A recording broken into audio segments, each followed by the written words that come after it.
Algumas pessoas têm me perguntado sobre quando vai chegar a vez de estudar verbo. E eu digo já já. Pois é, e agora nós vamos estudar sobre verbo. E verbo é muito legal, não somente para você que está estudando para uma prova de vestibular ou de concurso público ou pré-escola, mas também para o dia a dia. Verbo é uma palavra que muito usamos no dia a dia. Eu digo que em grande parte da língua portuguesa, uma das palavras ali que nós vamos utilizar é verbo. Por isso, fica comigo, eu vou te ensinar. E nós já começamos com o conceito de verbo. Nós já sabemos desde os primeiros anos que verbo é uma palavra que indica ação, estado ou fenômeno da natureza. Mas vamos a um exemplo. Quando eu digo que o verbo indica uma ação, e eu digo da seguinte forma: acho sua atitude repugnante. Acho declara uma ação. Aí você vai dizer, mas eu não estou vendo você ir para um lado e para o outro. A ação não significa somente a ideia de movimentar-se. A ideia de pensar, de fazer uma declaração, um julgamento, como é o caso do verbo aqui, o verbo achar, neste contexto. Que você deve lembrar que em língua portuguesa tudo depende do contexto. Eu tenho que analisar o verbo dentro do contexto que ele está inserido. Outro exemplo, o mundo aclamou o poeta. Novamente, a ação que o mundo fez de aclamar. Nós temos que diferenciar quando este verbo indica um estado. O estado significa o contrário da ação. Algo que pode indicar uma qualidade, uma permanência, uma continuação de estado, uma mudança de estado e assim por diante. Na frase eu estou feliz, o verbo estar indica uma qualidade transitória, que eu posso estar feliz agora, mas depois eu posso estar triste. Alguns verbos, dependendo do contexto, eles vão indicar esta qualidade. E não adianta eu classificar o verbo ser, o verbo estar, o verbo ficar. Estes verbos sempre vão indicar qualidade. Não é assim que funciona na língua portuguesa. Como eu já falei, eu repito, vai depender do contexto que este verbo está inserido. É diferente quando eu digo eu sou feliz. Eu estou feliz indica algo que é transitório. Eu sou feliz indica algo que é permanente. Muitos verbos eles vão indicar este estado de permanência, de transitório, de mudança de estado, de continuidade de estado e assim por diante. Existem também os verbos que indicam fenômeno da natureza. Choveu em Manaus. Choveu no interior. E lembrem-se de que eu posso usar um verbo no sentido figurado. Se eu digo choveu em Manaus, choveu está no seu sentido literal, indica fenômeno da natureza. Eu posso pegar este verbo e usar no sentido figurado.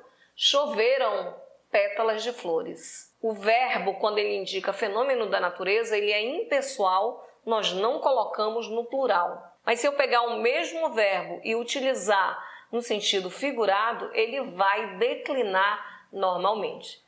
E aí você diz, declinar? O que é isso? Conjugar. Quando eu falo de declinação verbal, eu estou falando de conjugação verbal. Nós vamos aprender a conjugar aqui no canal. Aqui no canal tem de tudo. Você deve me seguir, mandar este vídeo para outras pessoas que estão estudando. Estou aqui trabalhando para vocês e por vocês. Vamos ver alguns contextos em que o mesmo verbo ele pode indicar ação e ele pode indicar estado. No exemplo, eu ando louca de saudades de você. Eu ando, o verbo andar. O verbo é quando eu posso declinar, quando eu posso conjugar. Eu ando, tu andas, ele anda. Lembra, o verbo ele conjuga. Nesse sentido, eu ando louca de saudades de você. O verbo andar ele indica um estado. E este estado é transitório. Eu ando louca de saudade, mas daqui a pouquinho isso pode não ser verdade. É transitório. Se eu pegar o verbo e mudar o contexto, e se eu disser o velhinho anda depressa, mudou o contexto. O velhinho anda depressa não é mais verbo que indica estado, é um verbo que indica ação, ação de andar, de se mover, de se movimentar. É isso que eu falo para vocês, de que tudo depende do contexto. Aí você diz, ai professora, tá difícil, ainda não entendi. Isso aí é analisar o contexto mesmo, cada verbo que você analisa, cada estudo que você faz, cada exercício. Daqui a pouco nós vamos parar e fazer exercícios sobre morfologia, isso aí já vai ajudar bastante. Por enquanto eu estou trabalhando as classes gramaticais, que eu comecei desde substantivo, adjetivo, pronome, agora estou em verbo. Outro exemplo, o bandido virou mocinho. Virou mocinho nesse sentido, ele era bandido, mas houve uma mudança de estado e ele se tornou mocinho. O verbo virar é um verbo que indica estado, uma mudança de estado. Se eu disser o bandido virou a mesa, no contexto desta oração, o verbo virar já não é mais estado, ele é uma ação.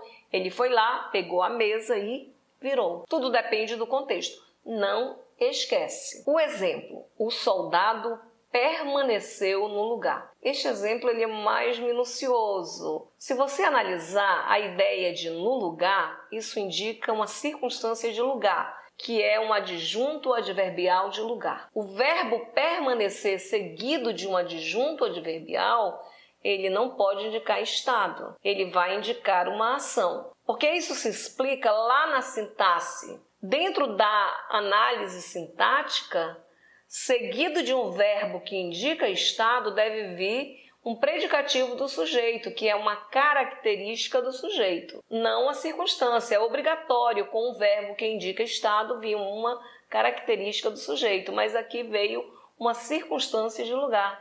O soldado permaneceu. Permaneceu indica uma ação.